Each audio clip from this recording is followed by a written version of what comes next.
పప్పుచారు అంటే చాలా మందికి ఒక ఎమోషన్. పప్పుచారు ఇష్టపడని వాళ్ళంటూ ఉండరు. చిన్నలైనా పెద్దలైనా పప్పుచారు అంటే చాలా ఇష్టపడుతూ ఉంటారు. మరి అటువంటి పప్పుచారు రొటీన్‌కి భిన్నంగా చాలా టేస్టీగా అందరూ ఇష్టపడేలా ఏ విధంగా తయారు చేసుకోవాలో చూసేద్దామా? Welcome back to my channel.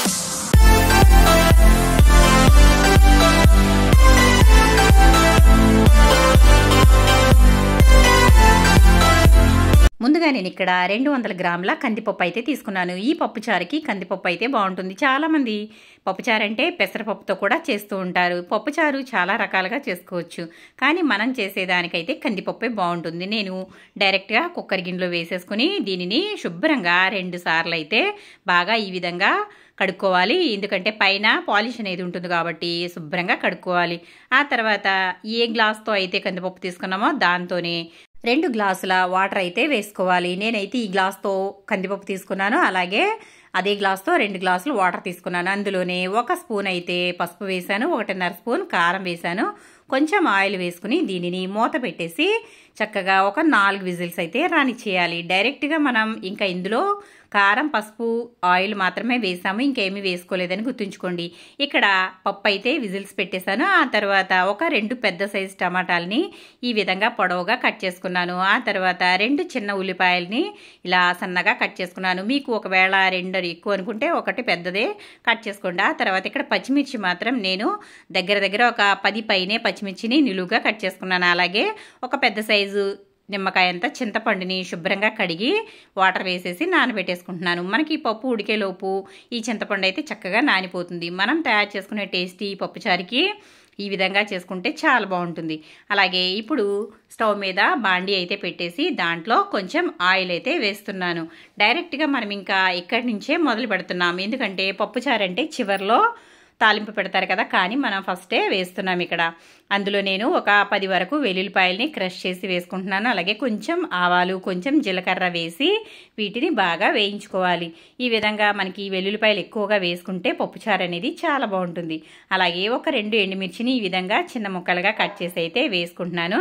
అలాగే ఒక గుప్పెడి కరివేపాకు అయితే ఇందులో వేసుకోవాలి. కరివేపాకు వేసుకోవడం వల్ల పప్పుచారు అనేది చాలా కమ్మదనం వస్తుంది కాబట్టి కరివేపాకు అస్సలు స్కిప్ చేయొద్దండి. కంపల్సరీగా కరివేపాకు అనేది వేసుకోండి.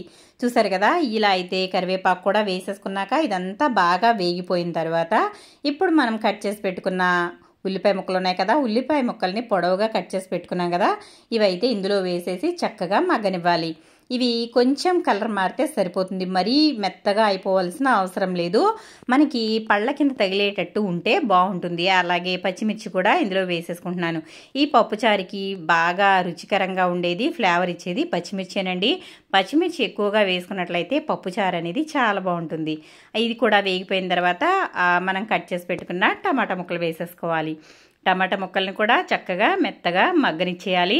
ఇంకా మనకి ఇదంతా కూడా మగ్గిపోతే పప్పుచారు అనేది చాలా సింపుల్గా అయిపోతుంది.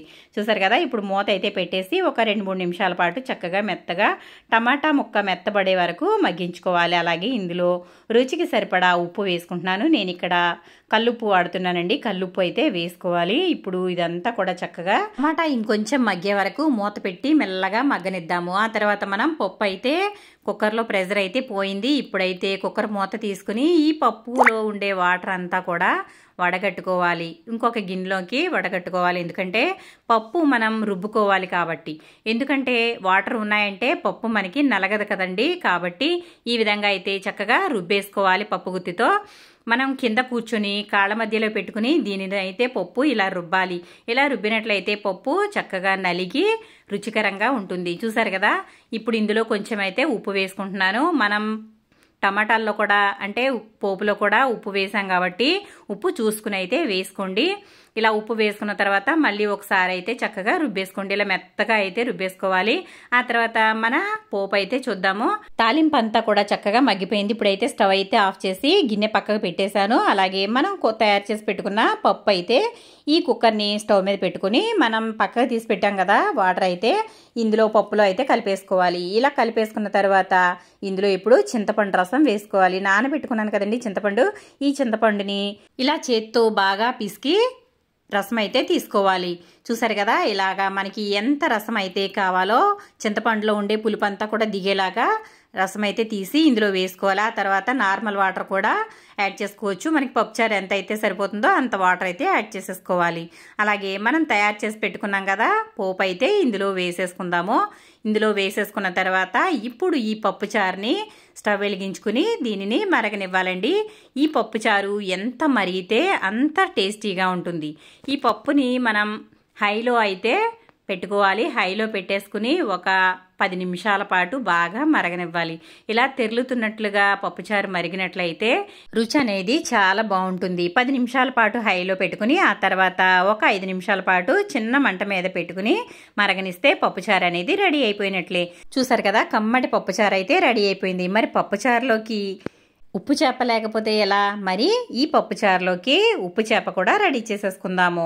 నేనైతే రిబ్బన్ ఫిష్ అంటారు కదండి, ఆ చేపలు అయితే వేడి నీటిలో కడిగేసుకుని ఇదిగోండి పక్కన పెట్టేసుకున్నాను. ఇప్పుడు స్టవ్ మీద ఇంకొక బాండీ పెట్టేసుకుని అందులో కొంచెం ఆయిల్ వేసుకుని మనం రెడీ చేసి పెట్టుకున్న చేప ముక్కలు అయితే ఇందులో వేసుకోవాలి.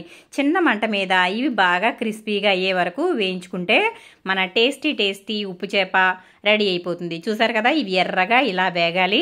ఇలా వేగిన తర్వాత డైరెక్ట్గా అందులో కారం ఉప్పు అనేవి వేసుకోకూడదు. ఎందుకంటే ఈ చేపలలో ఉప్పు ఎక్కువగా ఉంటుంది కాబట్టి నేనైతే చాలా తక్కువ వేసాను.